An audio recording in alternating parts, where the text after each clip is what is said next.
Bugün kamp sobası için bir video yapacağız. Normalde kamp sobası için, sadece bir kamp sobası için video yapmazdım ama kamp sobasını beğendiğim için bu videoyu yapma gereği hissettim. Çünkü herhangi bir sponsorluk falan yok. Bu bilginiz olsun, sadece bu sobayı çok beğendiğim için sizlere tanıtmak istiyorum. Çünkü daha evvelki 2 tane kamp yaptık, çadır kampı yaptık.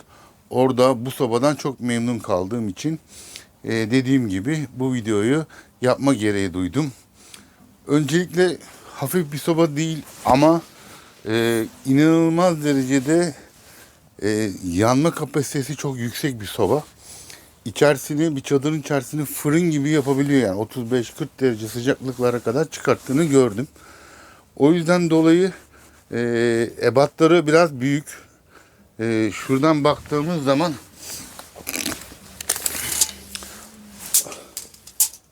60 santime 40 ve 40 santim, yani boyu 60 santim, en iyi ise 40 santim, yine derinlik ise 40 santim olan bir soba. Bu borular içinden çıkıyor. Sadece bunları ben sonradan yaptırdım. 3 tane boru geliyor. Şapkasını sonradan yaptırdım. Bir de dirsek var içinde. Dirseğe gerek olmadığı için şimdi kurmadım dirseği. Bu kuzineli bir soba olduğu için kampta her ihtiyacınızı karşılayabilecek bir soba türü. Burada gördüğünüz şu alanda bir kuzinesi var. Onun ebatlarını da söyleyeyim size. Burası 35 santime, yükseklik ise 8 santim. 8-8,5 santim civarında. Yine burada da ısıya dayanıklı bir camı var. Gördüğünüz gibi. Altta ise yanma odası yine camlı. Bu sobanın en büyük özelliklerinden birisi de 3 tarafında cam var. Sadece arka yüzünde cam yok. Bu da içeride otururken kesinlikle bir şömine hissi veriyor. Yanma odasının ebatlarını söyleyeyim. 33 santime yaklaşık 23 santim. 23 yükseklik, en iyi ise 33 santim. Ciddi anlamda çok güzel yanıyor. Boruların çapını söyleyeyim unutmadan, 10 santim bunlar. 8'lik değil, 10'luk borular. Ve şurada gördüğünüz gibi açma kapama yerleri var. Bu hem yanlarda, iki tarafta da var. Şurada da, şurada ve önde de bu şekilde çok rahat bir şekilde içerideki yanma odasındaki ısıyı, yani yanmasını, bu hava delikleri yanma ısısını çok rahat bir şekilde sizlere ayarlattırabiliyor. O yüzden içeride çok fazla yandığı zaman uyuma moduna hemen alabiliyorsunuz. Buradaki dediğim gibi havalandırma deliklerini kapatarak. Başka hangi özellikleri var? Unutmadan söyleyeyim, bu sobada kesinlikle kaynak denen bir şey kullanılmamış. Her tarafı gördüğünüz gibi vidalı bir şekilde, tüm her tarafı, hiç herhangi bir şekilde kaynak kesinlikle kullanılmamış.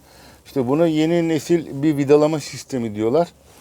O yüzden dolayı yoksa bu soba çok çok daha fazla ağır olurdu. Kilosu ise yaklaşık 30 ile 35 kilo civarı arasında. Tabii ki biraz ağır olabilir ama kullanma açısından mutlaka bu ebatlık bir sobanın ağırlığınca bence normal. Biraz ebatları büyük ama kamplarda inanılmaz derecede rahat edeceğinizi düşünüyorum. Ayrıca bu sobaya birkaç özellik de ekleyebiliyorsunuz. Ne gibi özellik? Böyle bir sehpası var. Bundan 2 tane de alabilirsiniz, bir tane de alabilirsiniz. Ben bir tane almak istedim. Ne işe yarar bu? Şöyle göstereyim. Bu yanlarda vidalar var. Bunları gevşetiyorsunuz ve buraya çok rahat bir şekilde takıyorsunuz. Ve ondan sonra sıkıyorsunuz bunu. Evet.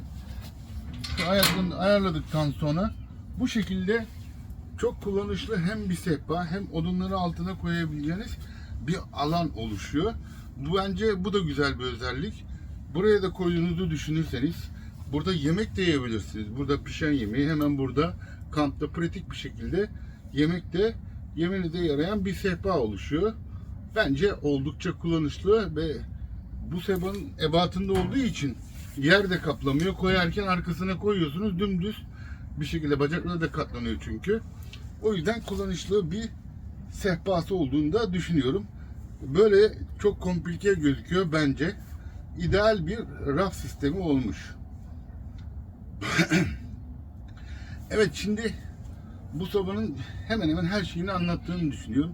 Yine eksiğimiz olursa yorumlarda söylersiniz. Biz de ona göre cevabını tabii ki sizlere yorumlarda verebiliriz. Şimdi bu sobanın yanmasını sizlere göstermek istiyorum. Ben ayrıyetten kuzinesinde bir fırın köfte yapmak istiyorum ki sizlere göstereyim. Yani nasıl pişiriyor, ne yapıyor. En azından biraz esinlenmiş olursunuz.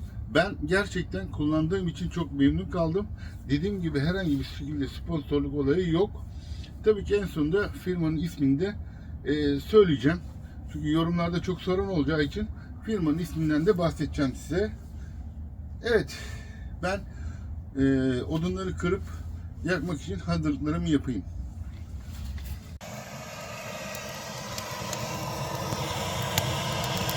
Şimdi sobamızı yaktık güzelce. Gördüğünüz gibi ciddi anlamda yanıyor. Her üç tarafından da alev olduğu için izleme, görsellik zevki çok güzel. Bence insanı rahatlatan, huzur veren bir görseli var. Ufak şömine. Şöyle içine de bir bakalım. Gördüğünüz gibi yanma odası inanılmaz derecede güzel yanıyor. Alevlerin duman çıkarmadığından, yani böyle siyah duman atmadığından yanma odası gerçekten güzel bir şekilde ayarlanmış. Orijinal bir soba olmuş. Isı gayet yeterli derecede ısı veriyor. Bu şuradaki açıp kapama yerleri bence inanılmaz derecede güzel olmuş. Bakın hemen fark ediyor açıp kapadığımız zaman. Şu şekilde. Tabii ki görselliği çok harika. Bu yandan bakalım. Evet, burada da aynı şekilde güzel bir görsellik yandan da veriyor. Arkasında herhangi bir şekilde cam yok. Komple saç kaplı. Yine aynı şekilde burada da bu havalandırma delikleri sayesinde gördüğünüz gibi daha iyi bir yanma ve ısıyı kontrol etme amaçlı olarak güzel düşünülmüş. Bakın sobanın dediğim gibi her yerinde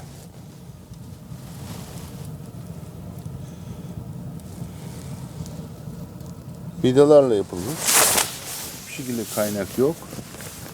Buraya da baktığımız zaman önde de aynı şekilde yine kaynak yok. Bakın buradaki menteşe sistemi dahi hiçbir şekilde kaynak olmadan yapılmış. Buradan da görseline bakalım. Peki, tabii ki bu sehpanın oluşu da çok güzel bir şey. Bir şey sobada koyacağımız zaman önce buraya koyup veya burada yemek yiyebiliriz. Odunları da altına koymak bir şekilde bize bir avantaj sağlıyor. Şöyle bakalım. Bakın alevler buraya kadar vuruyor. Bu da yanma odasının iyi bir şekilde çalıştığının ispatı.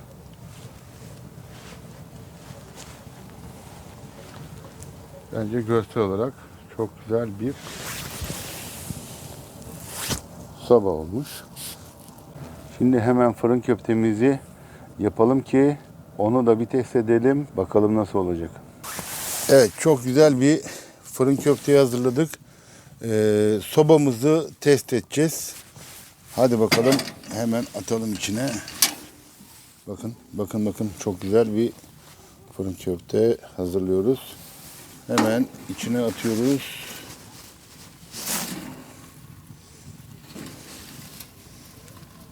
Ve üstünü kapatıyoruz. Pişince test edeceğiz. Bakalım sobamız nasıl pişirecek. Bence tabii ki daha evvelden denediğim için biliyorum. Mükemmel pişiriyor. İnşallah bu sefer de bizi yanıltmaz.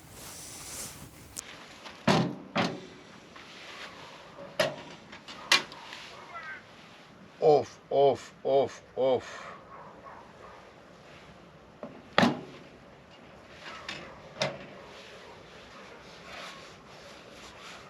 Mükemmel görünüyor.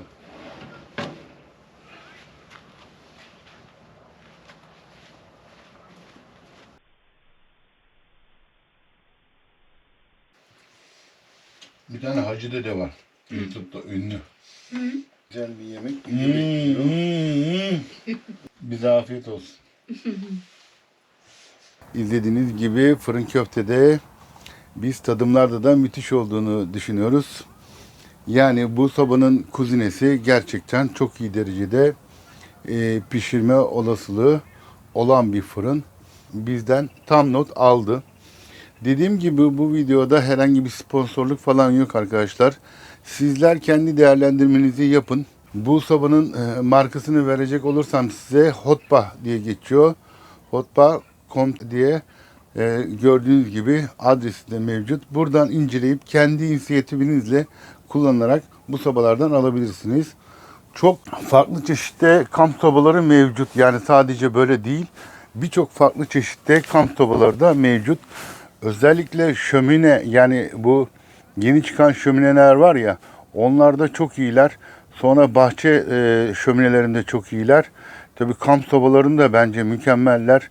O yüzden bir gezip incelemenizi sizlere tavsiye ediyorum. Çayımızın suyunu ısıtabiliyoruz, çayımızı demleyebiliyoruz, kahvemizi yapabiliyoruz. Az evvel bir kahvemizi yaptık, 10 numara yine içtik. Şu anda biz zaten kamptayız. Bu videoyu zaten kampta yapıyorum. O yüzden dolayı çok fazla detaya inmeden elimden geldiğince bu sobadan çok memnun olduğu için tanıtımını yapmak istedim. Bir sonraki videolarda tekrar görüşmek üzere. Hoşçakalın. Bu arada abone olmayı, beğenmeyi unutmayın. Diğer videolarımıza göz atın. Gerçekten çok güzel kamp videolarımız mevcut. Görüşmek üzere. Hoşçakalın.